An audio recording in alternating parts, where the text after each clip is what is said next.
Okay. The public hearing on Ordinance 8988 is now open. A public hearing is a meeting that provides the opportunity for public discussion regarding ordinances and other matters pending before City Council. Today, Ordinance 8988 is at issue. Ordinance 8988 amends the zoning district map of the City of Bowling Green, Ohio for approximately 20.71 acres located just north of 525 South Dunbridge Road from A1 agricultural to R4 multiple family residential high density zoning. Interested parties may express their views and submit evidence supporting those views at this public hearing. The information shared will become part of the city's permanent record and may be used by the members of City Council in deciding whether or not to adopt this ordinance. There are usually four parts to a public hearing. First, the staff report. Second, the applicant's testimony. Third, public testimony. And then fourth, discussion by members of City Council. To start, we will receive the staff report from Planning Director Heather Saylor.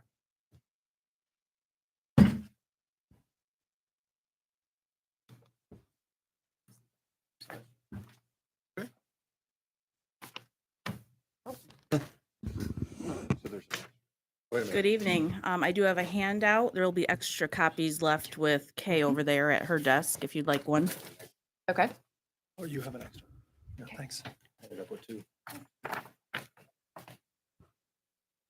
Okay, thank you. So basically, I'll summarize where we've been so far with this request. So again, the subject of the public hearing is a request to change the zoning from A1 agricultural to R4 multiple family residential high density. The applicants for the request are Whitson Properties LLC, which is the property owner, and then Cash Wagner Associates. The location is on South Dunbridge Road, just north of 525 South Dunbridge Road, where currently there's assisted living facility under construction. It's approximately 20.71 acres. And then I gave you a map of the request at the back of the packet showing the adjacent zoning classifications. And then also I did a visual basically going outward more to get a bigger picture of the area. Planning Commission held their required public hearing on Wednesday, January 5th. They referred the request to City Council with a positive recommendation with approval of 4-3. The staff report did provide a neutral recommendation, and I do have a copy of that report if you would like to see that or pass that around. I gave you a copy of the A1 agricultural zoning, which lists the existing permitted uses and conditional uses. And then I also gave you a copy of the proposed permitted uses under the R4. So essentially, going for agricultural to multifamily, I think it's obvious, it does allow multifamily complex to happen there, which is the request of the applicant to build. Actually, the future land use plan does recommend the area as light manufacturing assembly, including service and commercial, which again is part of that staff report.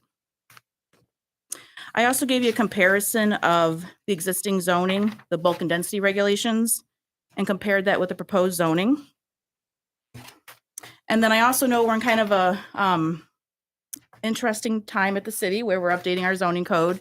So I know this question I figured would come up because it came up with Planning Commission, that the proposed zoning map does show an R3, which would be the closest classification for the request for R4. There would no longer be an R4 potentially if council were to approve that. But again, we're only probably about halfway through that project.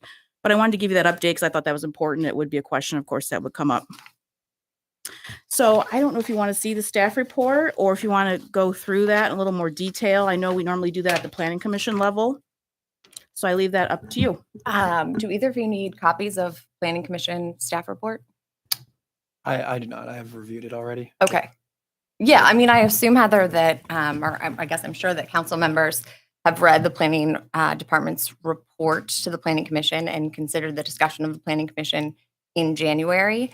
But I'd still like you to walk us through just a few additional points from that report right now. So, first, I'm relatively new here. This is only my second term on council, but how often does your department staff report not reach a clear yes or no recommendation on rezoning requests? Since I've been here, since 2008, I don't think I've done a neutral report since then. Okay. So to state the obvious, this was a tough call for your office. It absolutely was, yes. Though all of the procedural requirements for this rezoning request were met, at a couple places, in your report, you mention a lack of information provided by the applicant. Do you usually receive things like a site plan, market study, traffic impact study for a rezoning request like this? Sure, not always, but we tend to get a little more information, so we at least have an idea of what it may look like, how much density, how much would the impact be there to the roadway system. Mhm. Again, not a requirement, but it just helps provide a little more information to actually review that. Can you take us through, I guess, the possible opportunities presented by this rezoning request? Sure, absolutely. So I will turn to my report, page 13. As you know, the future land use plan adopted in 2014 talks about the 7 Bowling Green principles. So as part of my report, I do go through the principles and I do try to apply those. I know some of them can be obviously subjective in nature, but I think in this case, we definitely looked at a broad housing spectrum that clearly would be added in our city. And of course, I would say kind of that first impression, it's a new building. Mhm. So again, it's usually pretty when it's new, and nice and shiny. So the city often hears that we need more housing. So clearly that is a big opportunity here for the city to add to our housing stock. Our vacancy rate is around 7%, between probably 7 and 8% so far this year. So again, that is a need for our community. This potential development would have easy vehicular access from 75, even 105 or Route 6. It could additionally attract an additional workforce maybe that wants to live in Bowling Green and can't. This is similar to the use of Copper Beach up the road a little ways there on the other side of Dunbridge. The bulk and density regulations, if we compare this proposed zoning to the I-1, it's really not a whole lot different. But of course, the I-1 institutional that's adjacent to the south does allow a taller height. Also, we have the potential to bring several hundred residents to the area, depending on, again, that density of the complex. And that could attract additional development. A new development here could potentially improve the connectivity, which I know we talk a lot about complete streets. They would be required to add a sidewalk there, just like the assisted living facility to the south. So again, we want that connectivity to get to destinations. A large parcel for multifamily zoning can be hard to find. We Mhm. understand that. So that would be another opportunity here if this were to happen. Okay, so we, as a city, are right in the middle of updating our entire zoning code. And council and the planning commission have received a draft zoning map from the administration, which really simplifies and consolidates a lot of the zones on our current map. So as one example, where we currently have residential zones 1 through 4, or excuse me, R1 through R4, we will only have residential zones R1 through R3 going forward. I got that right? Right? Correct, yes. Okay, so the applicant is asking to be rezoned R4, a zone that we are getting rid of in the very near future. We can see on Exhibit C to your report that the max building height proposed for the new R3 is a bit lower than the old R4, and that the max lot coverage is actually much greater under the new R3, and that there are various setbacks that have just some minor differences. I guess my question is, there are still a lot of unknowns, right? Parking requirements, tree and landscaping requirements, screening requirements, and sign and lighting requirements are all subject to change under the zoning update, correct? Yes. So I guess just so we're all clear, if we were to rezone this property R4 tonight, what parking requirements, for example, will the developer be subject to? Well, that is unknown yet. Mhm. We are looking through that draft document still that we hope to have to council again, maybe in a month or so. Right now, I will tell you it does propose no minimum parking requirements. So that would Mhm. look very different. Mhm. But there are definitely an increase in screening standards, landscaping standards that we really don't have now. But again, proposed, not sure how it'll end up, but that definitely is part of the next draft you will likely receive. I wanted to add one more thing. The new Sure. R3 also proposes minimum residential density requirements, which is new to the city. So we don't have that now. So in this case, the R3, they're proposing 24 units per acre minimum. You mentioned the Copper Beach apartment complex earlier, which is down the street on the south side of Dunbridge. That's zoned R3 right now, and on the new draft zoning map, it's R3 as well. Do you know when Copper Beach was built? That was built, I believe, in 2005. 2005. So we Yes. updated our future land use plan and map in 2014. And our community, through that map, recommended development east of 75 be, quote, light manufacturing and assembly, including service and commercial. Since we adopted the future land use plan in 2014, have we rezoned any property east of 75 as residential? No, what we've rezoned was for the assisted living facility to be I-1 institutional. But nothing R1 through R4 out there, Correct. just Copper Beach so far. Right. And Copper Beach actually was zoned S1 planned residential since 1980. Okay. Your report shows that the zoning around the parcel is currently general commercial to the north, industrial to the east in Center Township, institutional to the south where that assisted living facility is being constructed, and S4 planned business park across the street to the west. Does any of this zoning around the subject parcel currently permit apartments? Yes. S1 would, and that's how Copper Beach was built. It was actually originally built under the S1 plan residential. And then after it was built, it was actually subsequently rezoned to R3. I don't know the reason behind that. I just know historically I found that record. Also, the actual specific parcel you're talking about to the west, which is S4 planned business park is kind of a strange one. Actually, right now under the current zoning, S4 does not allow apartments. However, when this was zoned back, really in 74 is when it was annexed, or 72, I think it was. For whatever reason, it's written exactly into our zoning code now that parcel is allowed to have apartments, commercial, and industry. So the old S4 allowed that. And for whatever reason, our code retained that. I don't know if there were legal matters behind that. That is my assumption because I've Okay. not seen a zoning code write in specifically for a parcel like that. But today's S4 does not allow that. Okay. But the current parcel across the street that is S4 planned business park, because it's a special district, or any public hearings required as a part of, if they were to cite apartments there? Yes, so S districts are called special districts, and they do require public hearing by planning commission and review of the site plan and approval. Okay. On the new draft zoning map, the S4 parcel across the street would be rezoned. IE stands for innovation and Employment.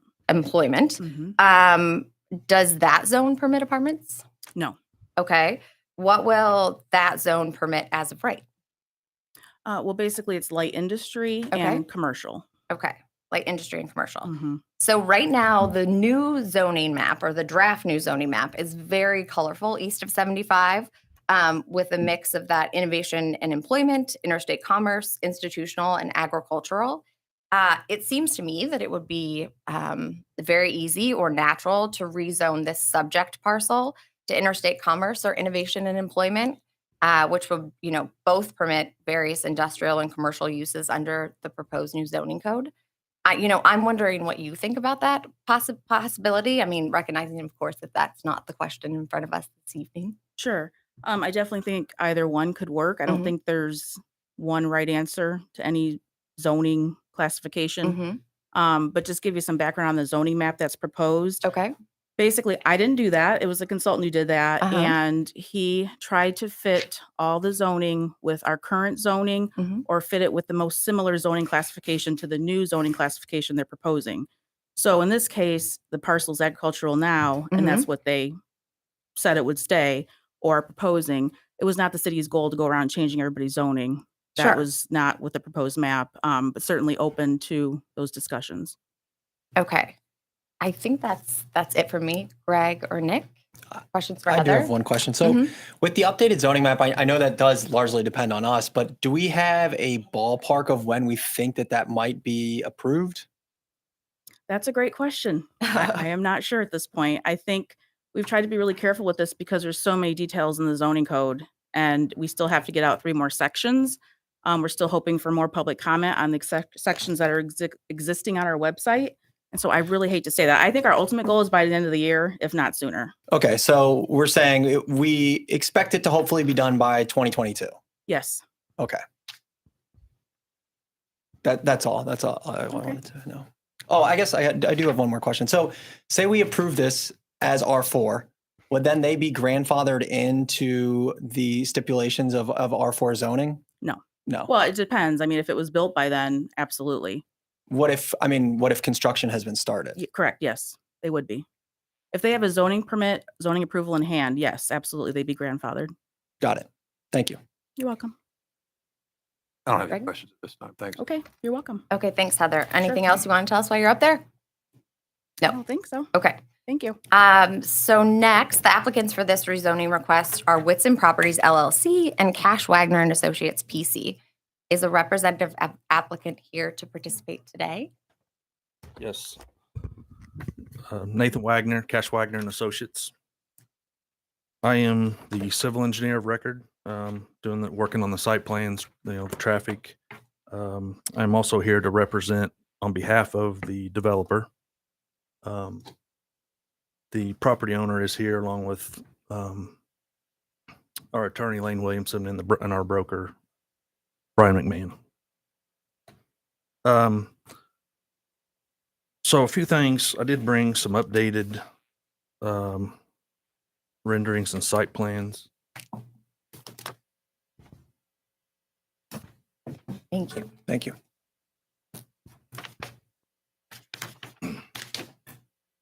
So first, I want to apologize, I guess, for not providing some of this in the original application because I didn't understand it was required, but we did try to provide some of it at the Plan Commission meeting.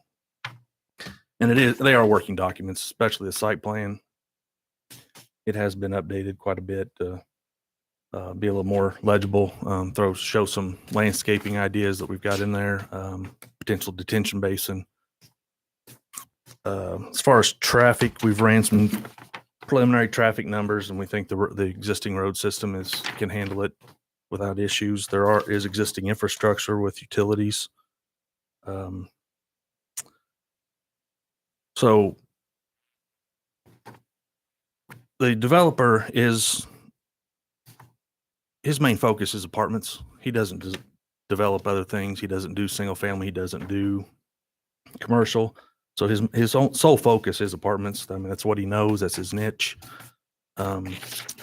We have looked around Bowling Green for a large parcel of land. We've looked at other parcels. We've looked at tried to find parcels that was already zoned, some that are for sale. Tried to go after some that weren't for sale, and we've ended up here more than once. And so that's why we've made the application. He believes in the location. One, because it's close to the interstate. It's visible to the interstate. It's a good buffer between the Trilogy Assisted Living Facility and then what would likely be developed as commercial to the north. In other words, we don't seem to think it's a good fit to squeeze the light industrial in between the commercial and the nursing home, if you will, which is a residential use, even though it's called institutional.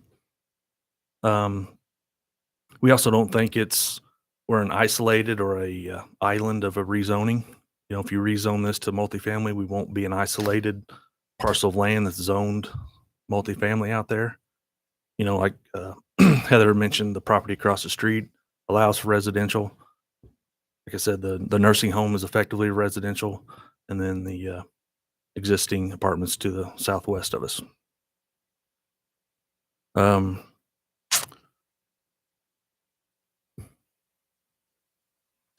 In that packet I handed out some questions. I don't remember if it came up at Plan Commission, but there is just a quick updated demographics spreadsheet in there.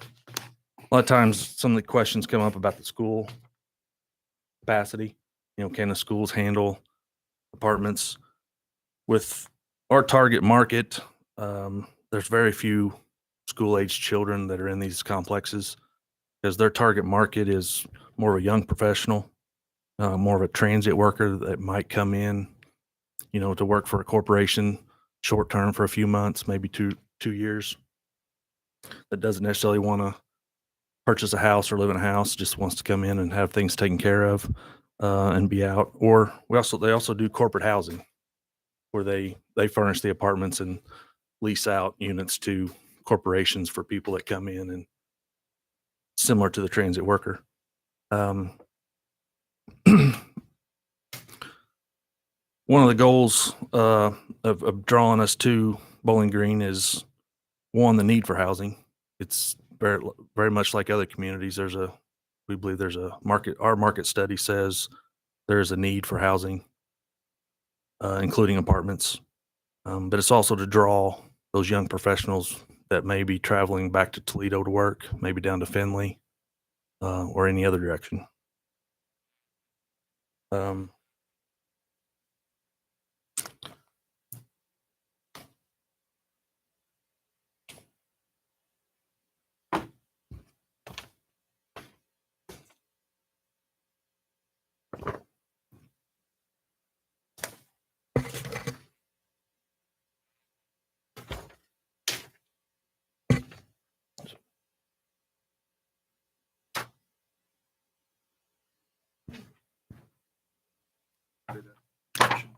Mr. Wagner, I have a Thank you. copy of what you're handing to them as well for the record. There you go. Thank you. The maps as well. Thank you. So what I handed out was I call it a recommendation letter from the village of Dundee, Michigan. We started out there a few years ago developing 144 apartments, and ultimately we're on our fourth phase up there. They've invited us. They were in need of housing and invited us to, or encouraged us to add additional phases up there as well. Like I said, we're in our fourth phase. Each phase is anywhere from 108 to 144 units. But this letter was written by the Dundee village manager, who used to be the former chief of police, and it kind of points out to the fact that these guys, the developers, are involved in the community. They have few school-aged children in their complex. Little issues with crime and the like. They do, as a side point, they do like to encourage police and EMS type of people to live in the community, to just provide that presence, if you will, because some people do have that reservation about apartments and crime, but these guys do a pretty good job of having a background check in order to live there. It's a pretty thorough background check. One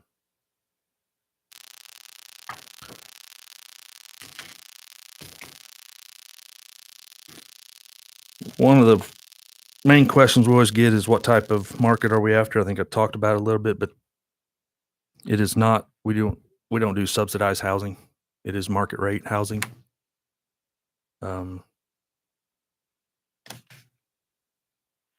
It's not tax credit.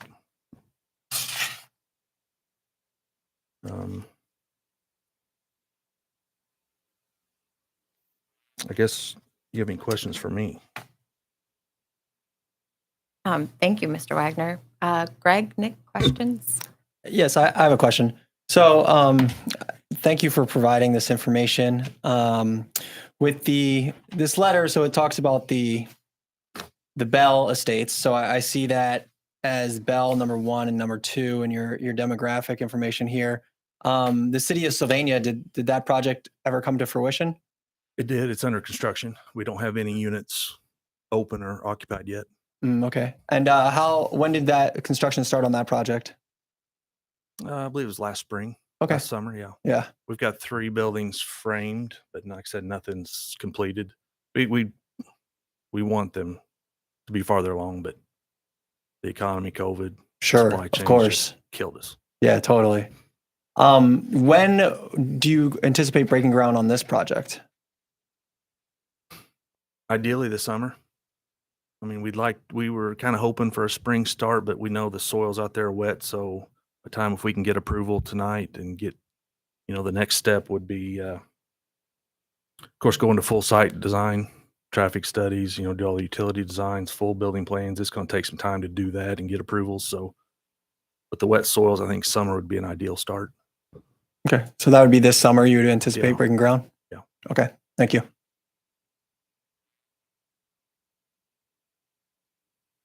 Greg? No question. Do you have any other projects, Mr. Wagner, or I guess does this developer have any other projects in Ohio other than Sylvania? Yes. Waterville, Mhm. we've got 144, I believe they are completed and all occupied. We're working on phase 2, which would be another 108. Okay. Perrysburg Township, we're actually working on 4 phases there. We have phase 1 under construction. We're going to skip phase 2 because we found another site that we're calling phase 3, but then we can kind of piggyback or leapfrog. It just got approval. We're hoping to start this spring on that one.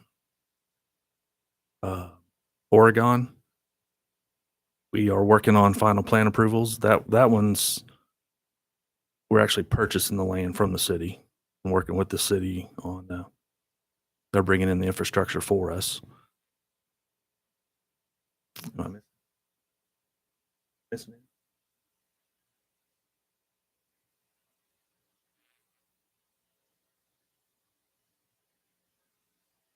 Defiant, yeah, we're working on one in Defiance. It's going through a rezoning process right now. Okay.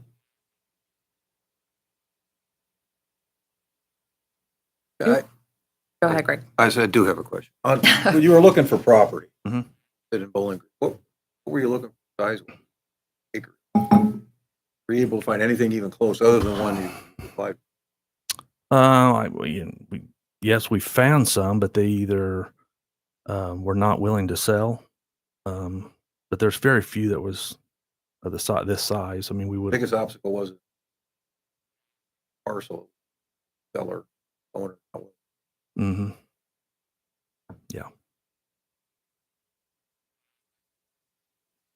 Anything else? Not that we didn't want to be on this. Sorry, not that we No, I didn't. was just curious about the process and Yeah. the obstacles you're running. Yeah. Challenge. Okay. Mr. Wagner, do you have anything else for us? You guys Or want is to there add any? anything? Or, right.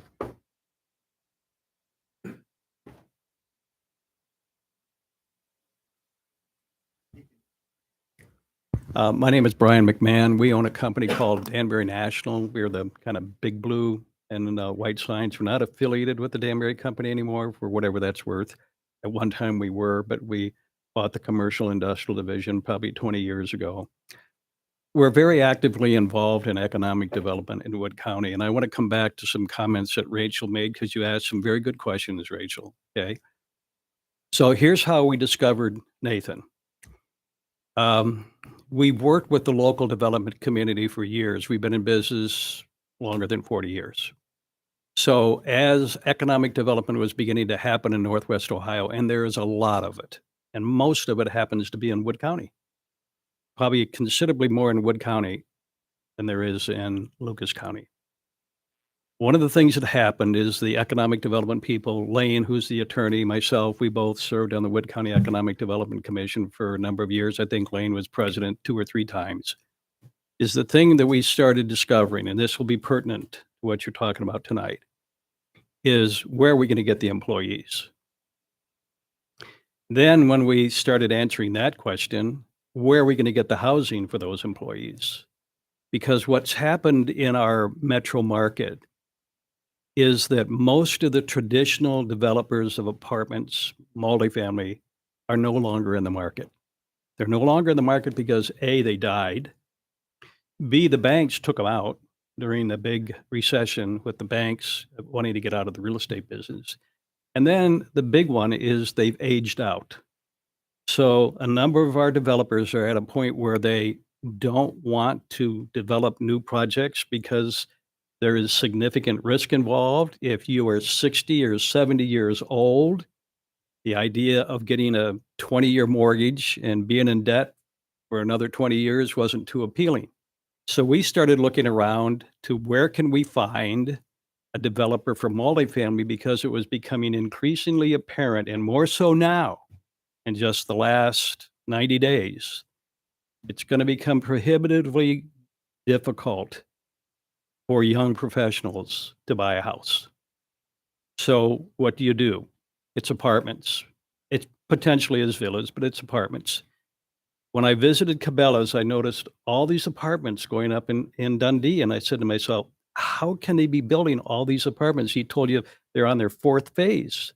So I went in and did some due diligence, talked to the Dundee people, got a hold of the developers, and I learned that most of these people that are occupying those apartments, and I'm bringing it up because it's very true of Bowling Green, are young professionals. They're people who work from home. They're on the road a lot. They travel by car. It's difficult to travel by airplane, as we all know. It gets expensive and it's not reliable. So they travel by car. So they lived in Dundee. They worked in Ann Arbor.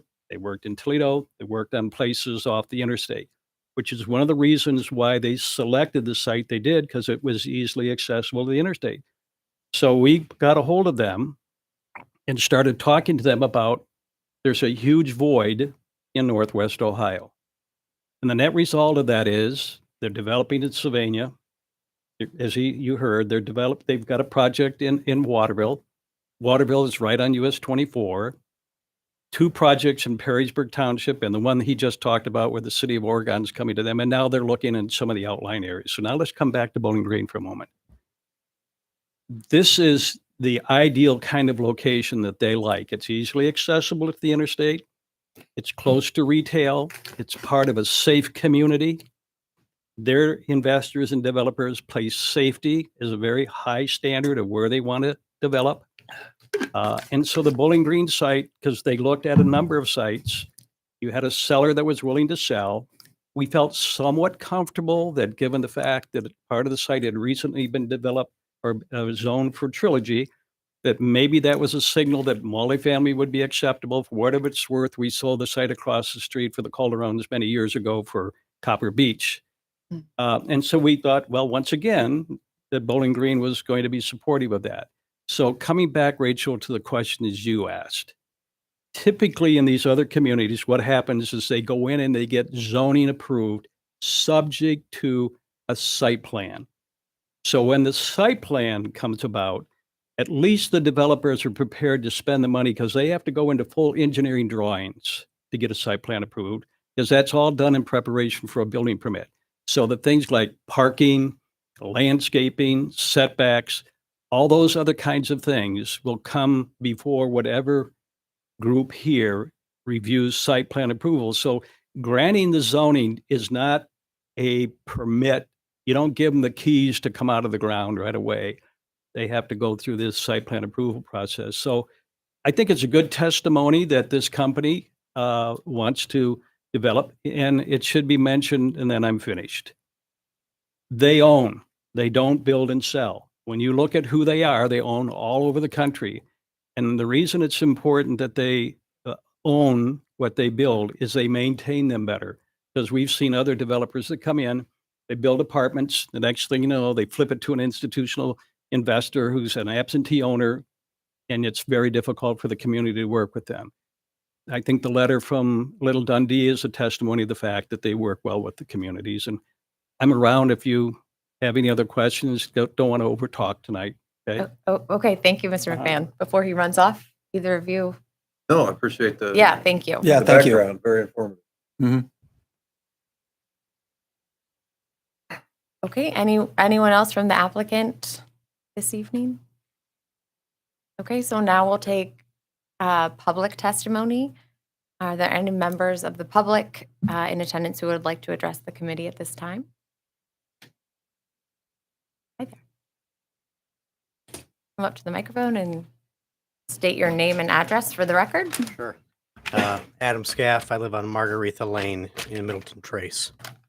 Some of you may already know me. I just want to be very clear that I'm here as a citizen today, not as an employee of the city. I have a ton of respect for the council and the city, and I'm here today to share my opinion in regards to this zoning change. So just a little bit of background about me. I live in the city, I work in the city, and I own my own business with my business partner who currently is in the hall. We build houses. We built 5 houses in Bowling Green last year, which I think is the 3rd most of anyone else in town, which is kind of sad to say that we don't have more growth and more building. I know I've talked to the mayor repeatedly about ways we can try to improve the housing stock in town, and he's been very supportive. The city's been very supportive, and I think council has been as well. I have no financial gain in this. I'm not involved in the ownership of the land or anything to do with the development. For years, we've lamented the fact that there's not more affordable housing in town. And now affordable housing has presented itself. This is an opportunity that I think we should take as a city. This is a huge investment of money, millions of dollars. It helps our tax base, helps with our utilities, shopping, gas, etc. With the new senior facility next door, those employees are going to need somewhere to live. Wouldn't it be great if they could literally walk to work? The LPNs, the RNs, the maintenance, all the people inside the facility that are working there would have the opportunity to live right where they're going to work. One of the questions that I've heard from other community members is, do we really want an apartment complex there? Copper Beach is literally across the street. On the other side of the street, you have a broken down gas station that's been there for the last at least 20 years since I've worked here. I've heard for years about there's going to be development. Things are going to happen. It's still there. It's an eyesore. Here's our chance. Another point I wanted to make, VTech or Magna out at the business park there is one of the largest employers for the city. And every night when I worked midnights, if you went out there at 11 p.m., all you would see is a steady stream of traffic leaving VTech, getting on Denbridge Road and getting on I-75. They're not living here. And that's probably because there's not more affordable housing that they want to stay here. I challenge any of you to go out there and actually watch that one night because it's kind of sad. What else might come because of this? I'm sure it was mentioned before and it was mentioned last week. With this development, maybe you get restaurants, maybe you get other companies looking to build. Frequently with economic development and Katie Thompson and the Planning Commission, we talk about, well, these employers want to move here, but where are the employees going to come from? Where are they going to live? Those are things that they look at. I know I'm all over. I just kind of made a quick list here. I apologize for being a little bit late, but the city always talks about fairness and equity, and they do a great job at it. However, doesn't that include people that can't afford a $300,000 house? Don't we want to encourage people of all financial backgrounds to live in the city, to shop in the city, to stay in the city? I mentioned earlier that I do build houses. People want to move here. Just last year, several of the people that moved to town came from somewhere else. There are people that want to live here. It's a great community.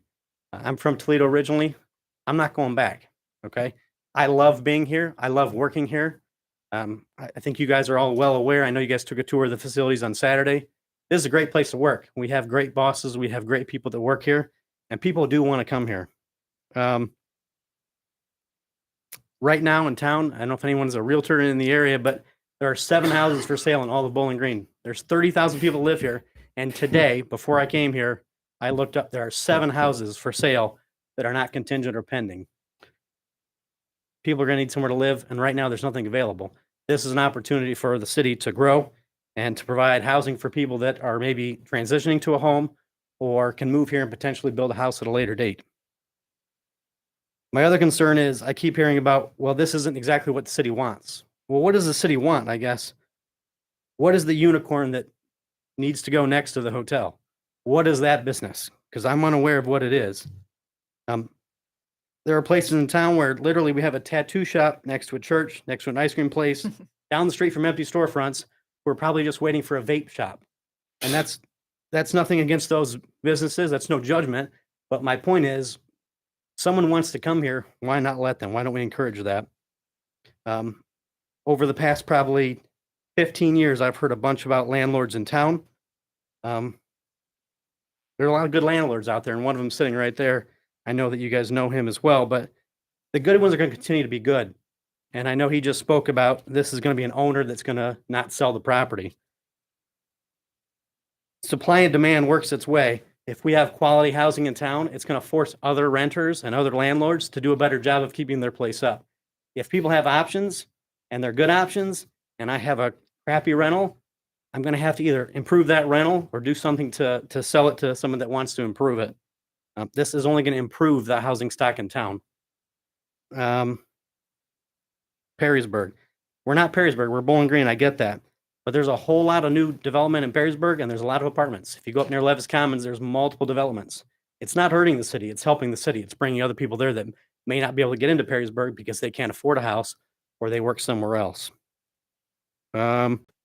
he mentioned as well, developers do their research. They don't just invest 20 or $30 million on a whim. If they want to build it here, it's because there's a need or there's a demand. They spend a ton of time and money. I know Ms. Treader explained this to me in great detail and was very eye-opening about what people look for. And they do the due diligence. And if they want to build here, it's for a reason. So I'll end on this. This is an opportunity for this council to really make a difference in the community and for the businesses. When people move to Bowling Green, they often hear about Cabela's, the Best Buy warehouse, and all of other things that didn't happen. Let us change the narrative. This is a real tangible opportunity to get something done. Thank you. Thank you, Mr. Scaff. Any other members of the public that would like to address the committee? Okay. We have a few minutes before our council meeting at 7. Let's have a little discussion by committee members. Nick and Greg.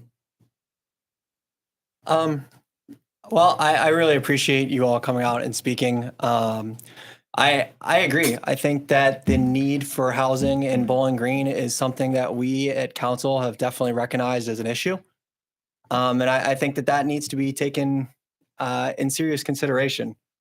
A lot of times when I'm speaking with individuals in economic development, again, the housing comes up. I was just at the Bowling Green BGSU State of the Region conference today, and they said one of the biggest issues, not only for Wood County, not only for BG, but this whole region is housing. So I think that's something that's extremely important and needs to be looked into. And I think that this organization has a history of having well thought out properties. I think a lot of times people have talked to me, one of their biggest hangups is that they don't want this to become a slum on the side of town. And I think with this letter that they've provided by the city of Dundee, I think with the properties, and I think Mr. McMahon had a great endorsement as well. I don't believe that this is going to become a slum. And I think that it's very important to provide housing. And I also think that with construction comes construction. And if we are talking about everything we want to do in our future land plans, and if we're talking about what we want to build downtown, right now I feel that we have a reputation as not being business friendly. And I don't want to continue that reputation.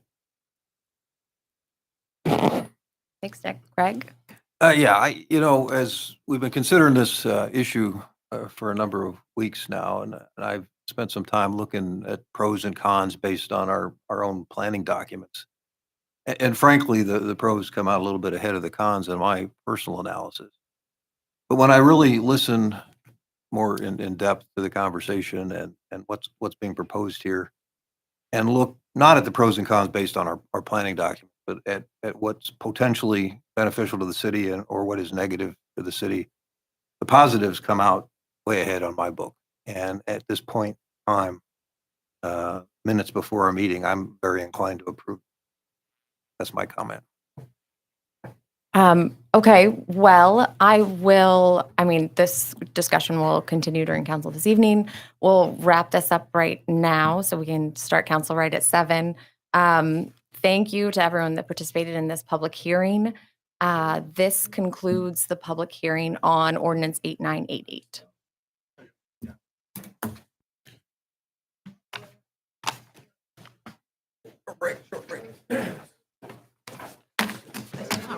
No, nice job to you.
Okay. Would you please rise and join me in the Pledge of Allegiance?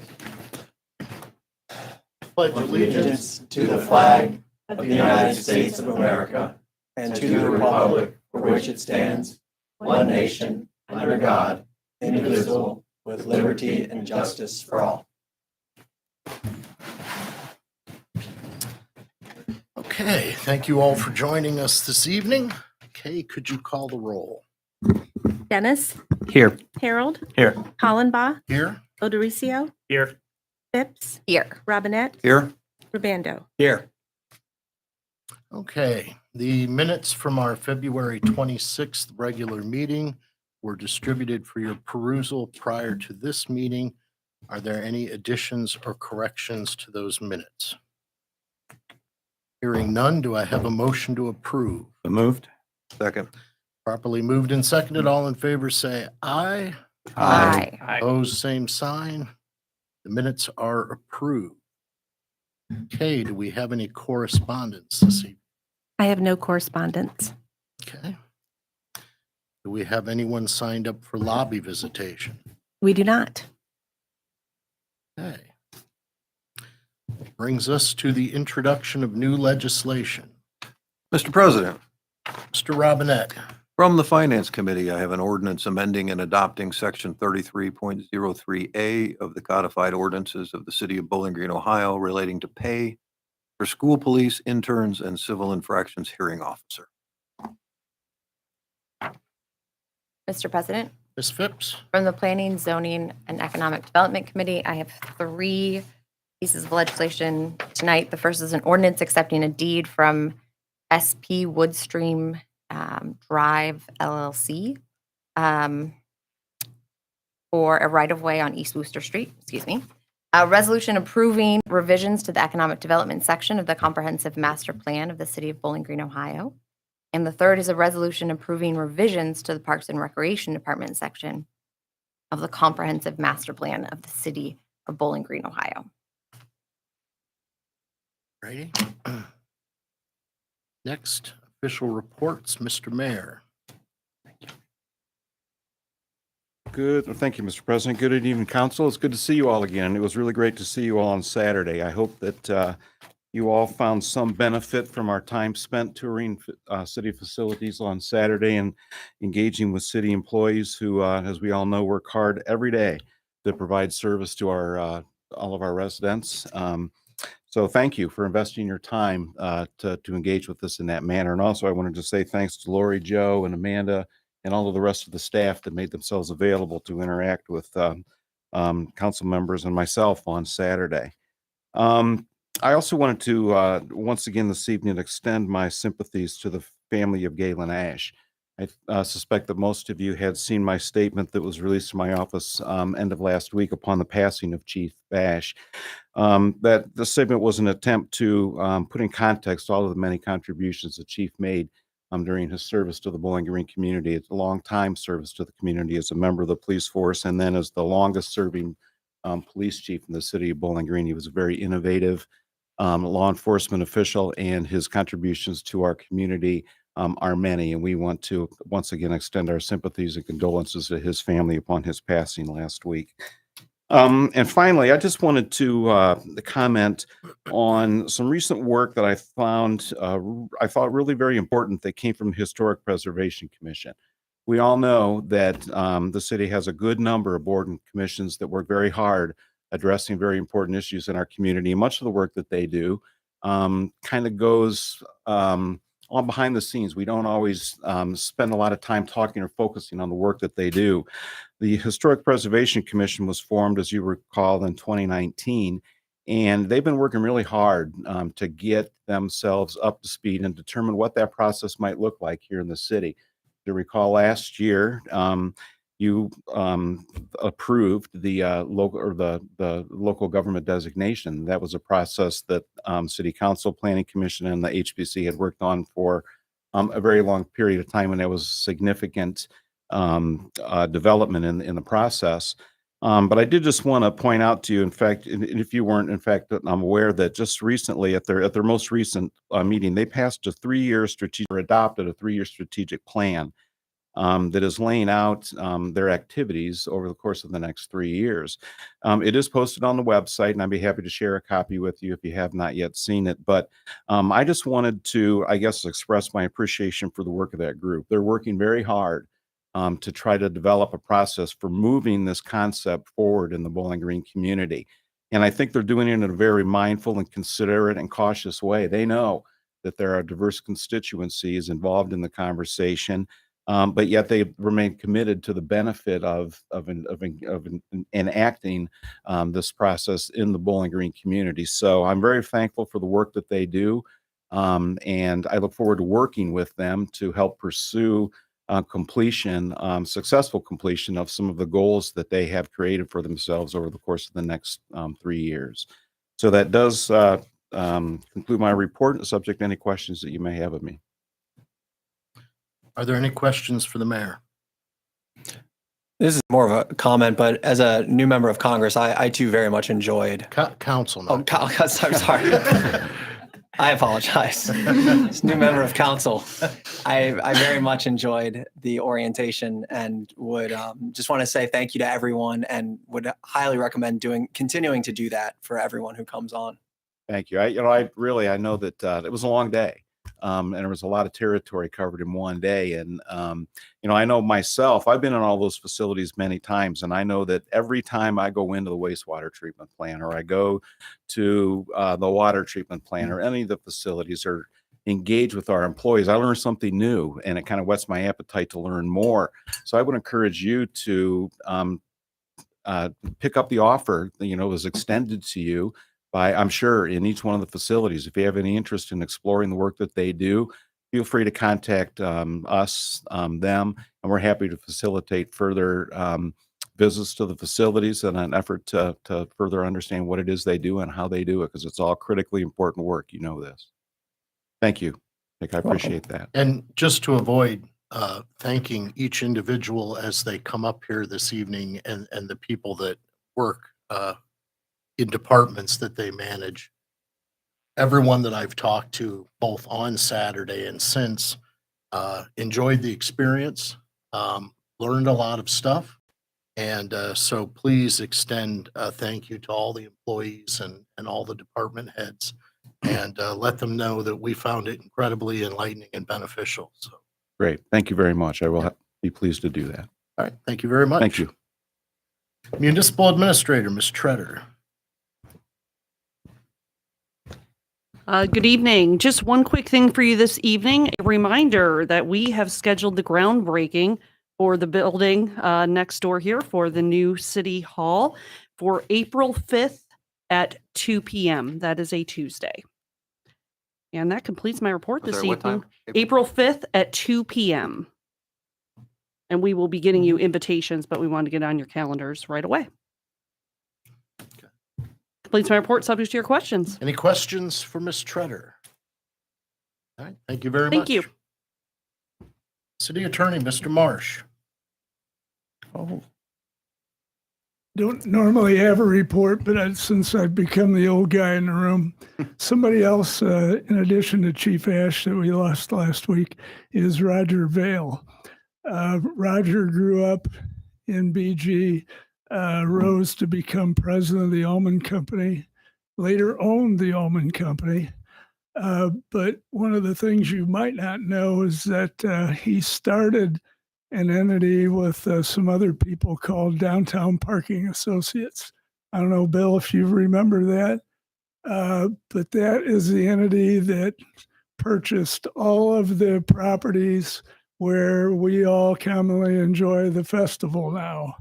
There were a bunch of old buildings in there, a TV repair shop, a paint shop, a closed doctor's office, the LaSalle's Annex, all the stuff that old people remember.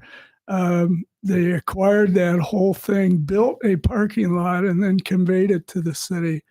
I don't know where we'd be if that hadn't happened. So I thought that was pretty neat. And even though in his retired life, Roger moved away, a pretty important person to our downtown. And it is a really large property that you all own and manage now, but he's the reason that happened. So thought we'd remember him for a minute too. Thanks.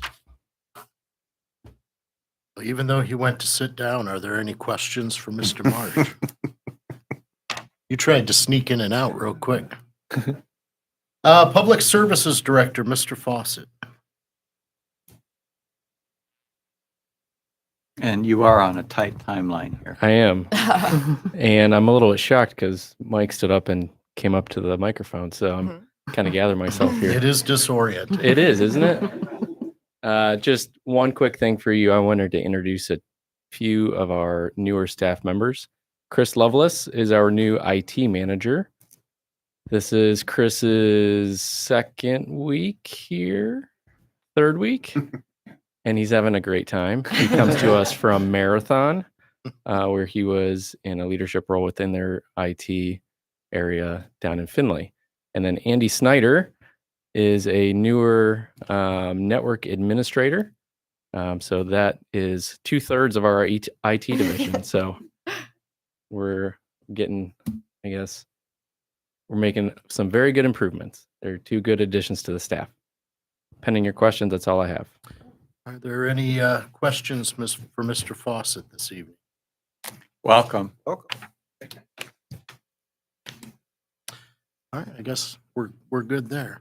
Public Infrastructure Director, Mr. O'Connell.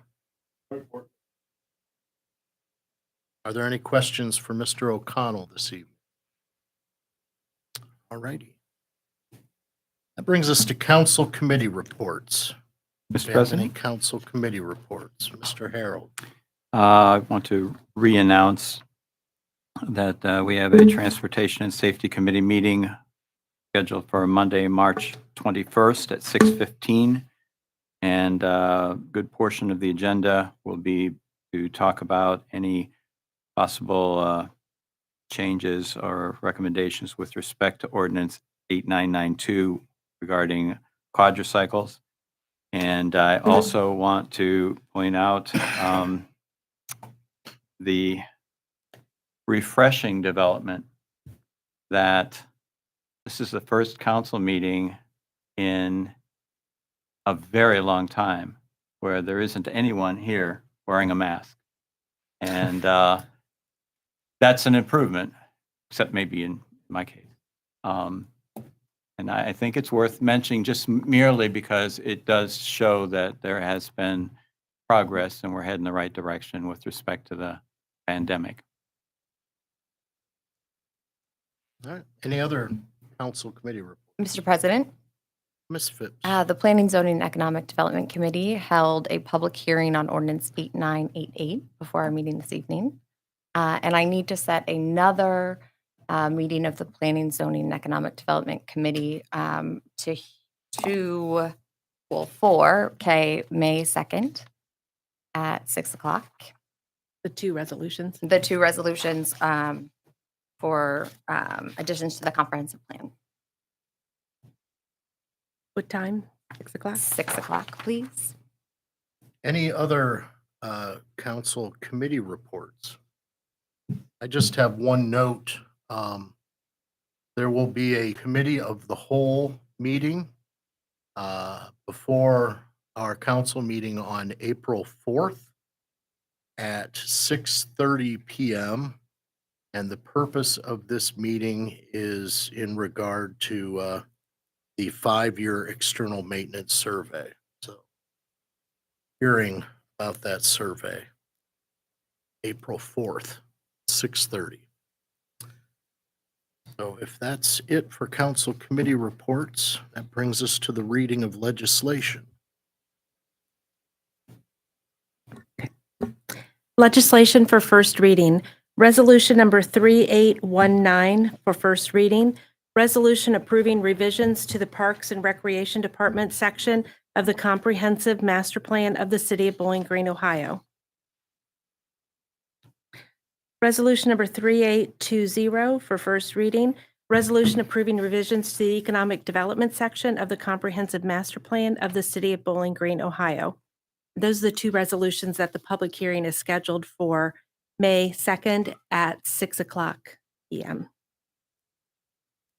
Ordinance number 8993 for first reading, ordinance amending and adopting Section 33.03A of the codified ordinances of the City of Bowling Green, Ohio relating to pay for school police, interns, and civil infractions hearing officer. Ordinance number 8994 for first reading, ordinance accepting a deed from SP Woodstream Drive, Bowling Green, Ohio, LLC for right-of-way on East Wooster Street. Legislation for second reading.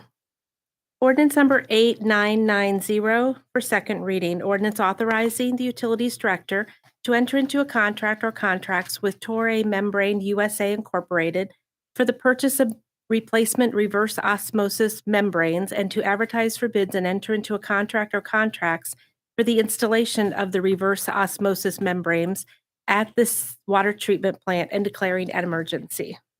All right. I would like to make a motion to suspend the rules and give ordinance 8990 its third reading. Second? Properly moved and seconded. Okay. Harold, Yes. Hollenbaugh, Yes. Odericio, Yes. Phipps, Yes. Robinette, Yes. Rubando, Yes. Dennis. Yes. Okay, so the rules have been suspended for ordinance 8990. At this time, I would, I got to read it first. I'm sorry, go ahead and give it its third reading. Ordinance number 8990 for third reading, ordinance authorizing the Utilities Director to enter into a contract or contracts with Torrey Membrane USA Incorporated for the purchase of replacement reverse osmosis membranes and to advertise for bids and enter into a contract or contracts for the installation of the reverse osmosis membranes at the water treatment plant and declaring an emergency. Okay. At this point in time, I would like to grant an emergency clause to ordinance 8990. I second the motion to adopt the emergency clause for ordinance 8990. Okay. Is there any discussion on that? We got to see the reverse osmosis this weekend. So, okay. Hollenbaugh, Yes. Odericio, Yes. Phipps, Yes. Robinette, Yes. Rubando, Yes. Dennis, Yes. Harold. Yes. Okay, so the emergency clause has been granted for ordinance 8990. At this point, I move to adopt ordinance 8990. Is there Second. any discussion? Okay, Odericio, Yes. Phipps, Yes. Robinette, Yes. Rubando, Yes. Dennis, Yes. Harold, Yes. Hollenbaugh. yes. All right, ordinance 8990 is adopted. Ordinance number 8991 for second reading, ordinance authorizing the Utilities Director to enter into an agreement with Invoice Cloud Incorporated for electronic bill presentation and payment services and declaring an emergency. All right, I move to suspend the rules and give ordinance 8991 its third reading. Second? Properly moved and seconded. Kay. Phipps, Yes. Robinette, Yes. Rubando, Yes. Dennis, Yes. Harold, Yes. Hollenbaugh, Yes. Odericio. Yes. All right, so the rules are suspended for ordinance 8991. Ordinance number 8991 for third reading. Ordinance authorizing the Utilities Director to enter into an agreement with Invoice Cloud Incorporated for electronic bill presentation and payment services and declaring an emergency. Okay, so at this time, I would like to grant the emergency clause on ordinance 8991. I second the motion to add the emergency clause to ordinance 8991. Okay, is there any discussion? Okay, Robinette, Yes. Rubando, Yes. Dennis, Yes. Harold, Yes. Hollenbaugh, yes. Odericio, Yes. Phipps. Yes. Okay, so the emergency clause has been added to ordinance 8991. At this time, I move to adopt ordinance 8991. Second? Properly moved and seconded. Is there any discussion? Okay, Rubando, Yes. Dennis, Yes. Harold, Yes. Hollenbaugh, yes. Odericio, Yes. Phipps. Yes. Robinette. Yes. All right, ordinance 8991 is adopted. Ordinance number 8992 for second reading, ordinance creating and adopting Chapter 121 of the codified ordinances of the City of Bowling Green, Ohio, regulating commercial quadricycles. Legislation for third reading. Resolution number 3817 for third reading. Resolution authorizing the mayor of the City of Bowling Green, Ohio to file a capital and operating plan for the years 2022 through 2025 with the Ohio Department of Transportation for grants through the U.S. Department of Transportation as authorized under federal transit laws as codified 49 U.S.C. Section 5311, financial assistance for other than urbanized areas. Mr. President, Mr. Harold, I move that we adopt Resolution 3817. Second. properly moved and seconded. Is there any discussion? Okay, Dennis, Yes. Harold, Yes. Hollenbaugh, yes. Odericio, Yes. Phipps, Yes. Robinette, Yes. Rubando. Yes. Okay, resolution 3817 is adopted. Ordinance number 3818 for third reading. Resolution authorizing the filing of an application with the Ohio Department of Transportation for grants through the U.S. Department of Transportation Federal Transit Administration as authorized under federal transit laws as codified 49 U.S.C. Section 5311, formula grants for rural areas, Ohio's Rural Transportation Program, and/or the Ohio Transit Partnership Program, and executing a contract for the fiscal year 2023 Ohio Elderly and Disabled Transit Fare Assistance Program, and 5339 and/or 5311 funding for capital and/or operating assistance and the Ohio Transit Partnership Program, and executing a contract with the Ohio Department of Transportation upon project approval. Mr. President, Mr. Harold, I move that we adopt Resolution 3818. Second. properly moved and seconded. Is there any discussion? Okay, Harold, Yes. Hollenbaugh, yes. Odericio, Yes. Phipps, Yes. Robinette, Yes. Rubando, Yes. Dennis. Yes. All right, resolution 3818 is adopted. Ordinance number 8988, amending the zoning district map of the City of Bowling Green, Ohio, for 20.71 acres located just north of 525 South Dunbridge Road from A1 agricultural to all R4 multiple family residential high density zoning, comes off of the table automatically. Mr. President, Ms. Phipps, I move to adopt ordinance 8988. Second. okay, properly moved and seconded. Discussion. I'll start it off. I agree with this. I do have one question. I know it was mentioned, I think, by Mr. McMahon that we have the approval as subject to a site plan approval. Is that's in there, correct? With this legislation? No?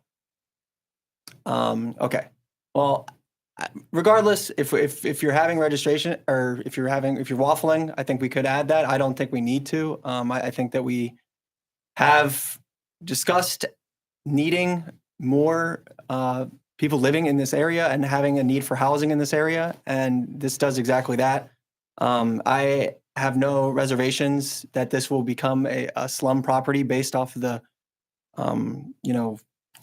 stunning recommendation we got from the city of Dunbridge, as well as Mr. McMahon, as well as Mr. Scaff, who's come in here and recommended this property. So yeah, I think we should approve it. Any further discussion?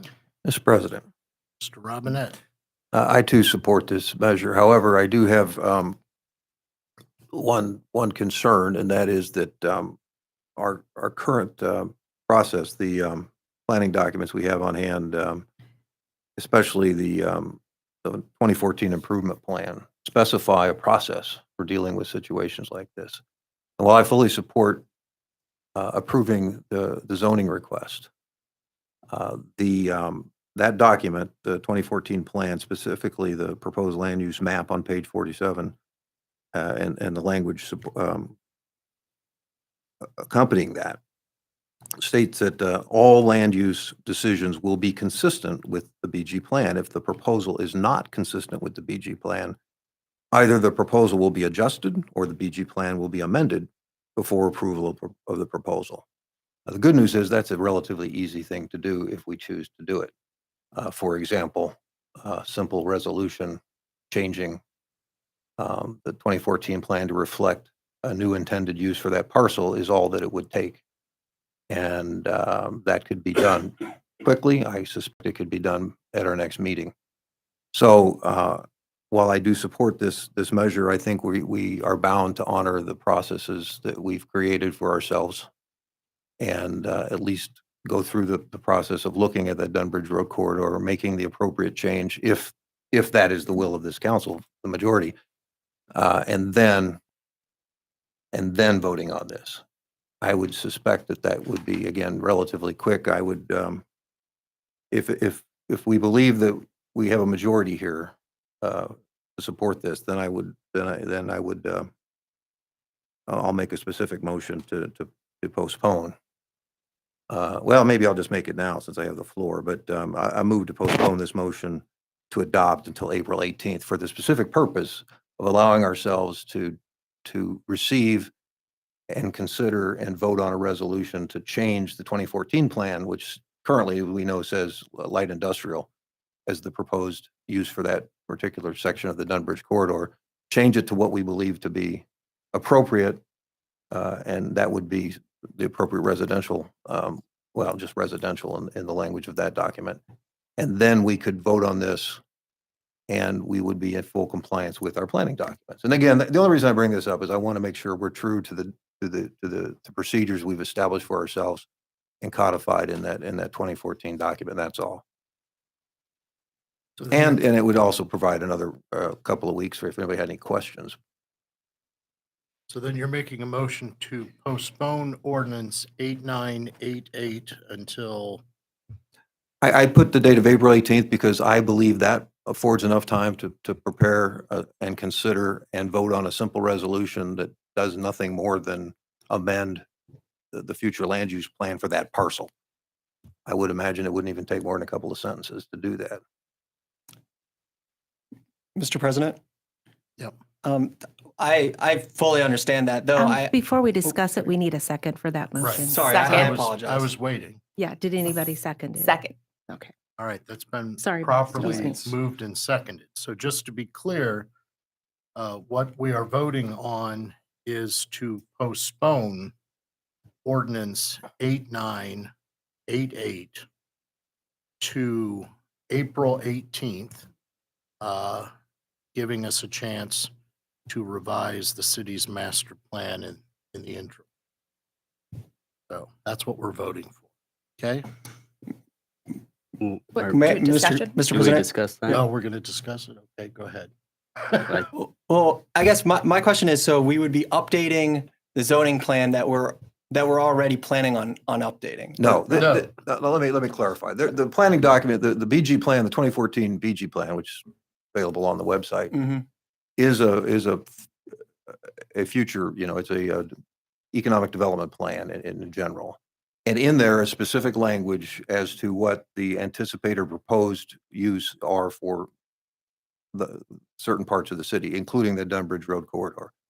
And that plan identifies that as industrial, light industrial, commercial, which includes service and commercial, as Heather said earlier. But the document is also very specific about how we go about processing zoning request changes. And it says we need to comply with that plan or change it. I mean, it's a pretty simple dichotomy there. And all I'm suggesting is the change is simple if we want to do it. It only adds a couple of meetings to the process. And, but it does, the drafters of that, which I'm sure there's some members here, it was only approved in 2014. We just need to be true to that plan and follow the process. That's all. President, Mr. Harold. could I ask the city attorney a question regarding this process?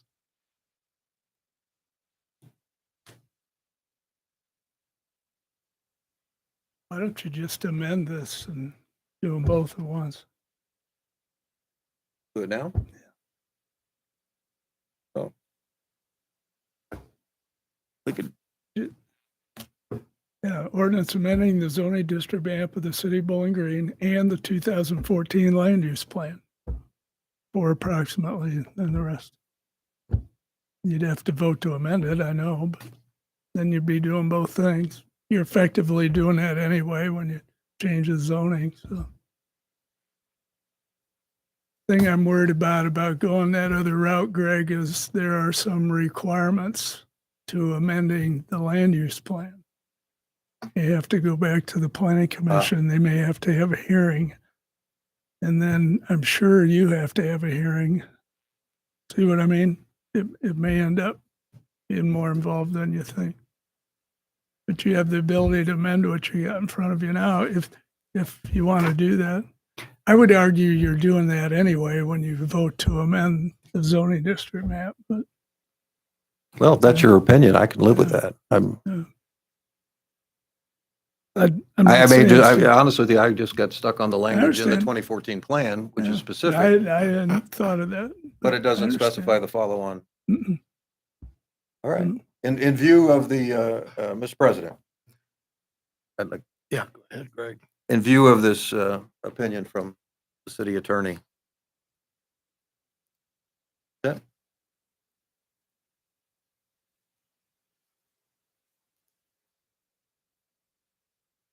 Right after. Okay.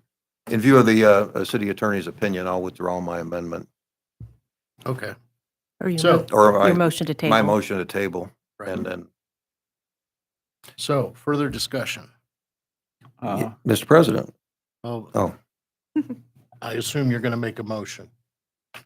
So I would like to continue the discussion on this because, I mean, I do have some reservations. I understand the importance of housing. I think that possibly my understanding of what constitutes affordable housing may not be the same as someone else's. But I personally have reservations about changing the zoning in the middle of rewriting the city's zoning code. Especially when we're looking to change the zoning to a classification that will no longer exist once the city's zoning code is rewritten. So those are my reservations that I have on this process this evening. Mr. President? Yeah. I guess I am, after sitting through the Planning Commission meeting or the Zoning and Economic Development Committee meeting, I guess I'm not under, we've got a hotel immediately adjacent to this property. We've got housing across the street. We're putting in senior living next door. I mean, these are zoned differently, right? Education, innovation, whatever you want to call it, they're effectively high-density areas. Is that, I mean, we are allowing high density in all of these areas regardless of what the name is, right? So I guess my reservation about that reservation, and this is something that I've grappled with for a lot of weeks now, is it seems like we're just getting caught up on semantics and the end result is going to be higher density living in this area. So is this something that as we're updating the zoning code, we can simply sit down with the consultant and say, you know, we want to make this R3 versus whatever we've got it at currently? Would that be easy enough to do at this stage? I don't know who I'm direct. Heather, anybody? I mean, are we at the point in the zoning update where we can make these changes? You need to come to the microphone, please, Heather. Okay. Sorry. I'm not the city attorney. My opinion is that you need to make a decision. My opinion is you need to make a decision based on your thoughts and feelings. And of course, the comprehensive plan is what you normally use. But, you know, once you make a decision, then you move forward with the zoning code update if we need to make any tweaks. But again, R3 exists, so I don't think that's very different than R4. It was meant to combine R3 and R4. Well, I guess just, you know, we heard just Saturday from the planning department, from Martha Wolke, that there is a need for housing. We've got between a 6 and 8% apartment vacancy rate. Quality housing is something that we have spent a lot of time talking about lately. I think that increasing the supply of housing. It's only going to be 4%. It's going to promote competition. It's going to lower costs. It's going to improve quality. If isolation is a concern out there, I think we've got other options beyond saying no to everything. For example, we could start exploring a more robust public transportation system, figuring out ways to connect some of these outlying areas to the city center, downtown. I think that if we sit here waiting for the perfect opportunity, historically those have not materialized. So I'm very hesitant to turn away somebody who wants to take their property and invest millions of dollars and create jobs here in the community over the next several years. So that's where I'm at. They touched on Northern Wood County. Perrysburg has experienced 21% growth over the last 10 years. I mean, the commercial development happening in Rossford, Perrysburg, it has been pretty incredible to watch. I think the cost of living in a lot of those places has gone up along with it. And one of the competitive advantages we have here in Bowling Green is that we have a lower cost of living, and building next to 75 still, I mean, you can get to downtown Toledo faster from that location than a lot of spots in Perrysburg. So I think this is a very unique opportunity to market ourselves to some of the folks who are currently choosing to live in more expensive communities. Mr. President? Mr. Harold. I've been involved in a lot of council decisions, and this one rates really high up there in terms of compelling reasons to vote yes and compelling reasons to vote no. And I, as everyone here, has grappled with it. And instead of taking 20 minutes to give the reasons no, and then 20 minutes to give the reasons yes, I will cut to the chase and just talk about a couple things. One, during the public hearing, it was mentioned about in other areas, and Nick brought this up as well, where the rezoning is contingent on an acceptable site plan. Now, we can't do that. That's not the way we're set up. But if there was a commitment, knowing that it's non-binding, but a commitment to work very closely with the city on the site plan, then quite a few of my reservations would be decreased. I'm concerned about the need for a multi-use path. I'm concerned about what it will all look like once it's approved or drawn up, I should say.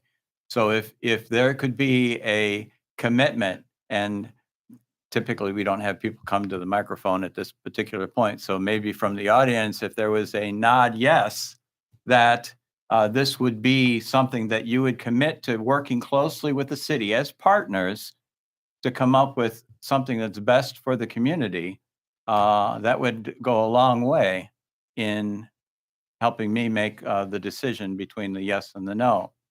That's something that you in the back can.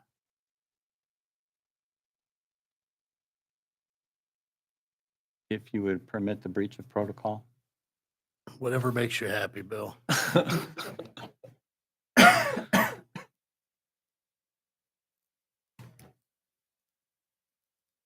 For the record, Nathan Wagner with Cash Wagner and Associates. Yes, I think we'd be happy. I mean, there's regulations anyways that we got to abide by, but yes, we will work with the city. And if you have concerns, if you want to talk with me offline or when we Okay. meet with the city, I'd be happy to I try to appreciate find a way that. to. That would go a long way in terms of being a community partner, and in the long run, it's good for everyone.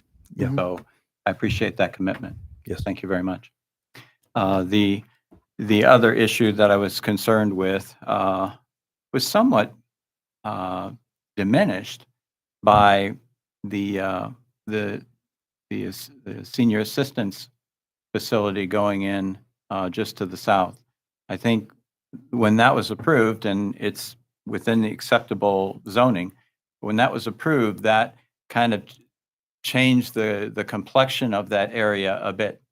And so That's, of course, it's service oriented, but it's also residential in the sense that there's people living there. And so having really well done apartments seems to make more sense than the possibility of some light industrial going in there. Now, there's some light industrial that would fit well, but this seems to be very reasonable. And I think that what the commitment just made now, as well as the assisted living facility, kind of tipped the scale. And we just have to be very cognizant of the development that area to make sure that Dunbridge can handle the load, and that we have probably the best solution would be a multi-use path, maybe tweaking the roundabout that will eventually go in there so that we can funnel that kind of non-vehicular traffic to the other side of I-75. So that's in a nutshell my thoughts on the matter. Is there any more discussion? Mr. President, I've got just one more question. Are you guys aware that we register rental units in Bowling Green? I thought that was gonna be a killer on all of our future housing development aspirations. Well, apparently not today. Or they didn't know. Yeah. Any other discussion on this? Mr. President. Before we Oh. vote. Oh, he's going to amend, but. Okay, go ahead and amend.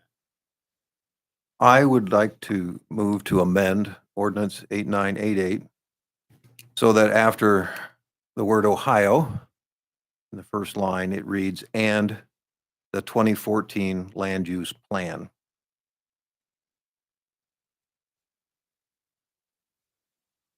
Need me to I got that. Second. Properly moved and seconded. Is there any discussion? Okay, Hollenbaugh,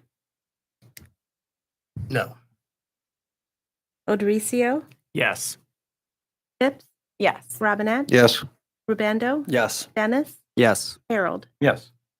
All right, ordinance 8988 is amended.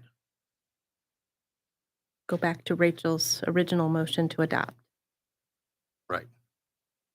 So Oh, is I called there, it. It's been moved and is there seconded. discussion on ordinance 8988 as amended?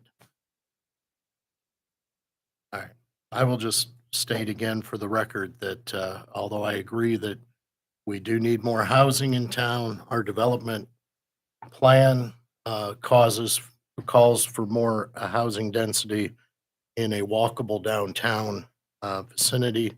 And I think that this could have a deleterious effect on our development plans. I hope I'm wrong, but that's why I will be voting no on this evening.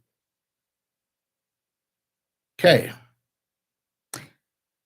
Odericio, Yes. Phipps, Yes. Robinette, Yes. Rubando, Yes. Dennis, Yes. Harold, Yes. Hollenbaugh. no. Ordinance 8988 is adopted as amended.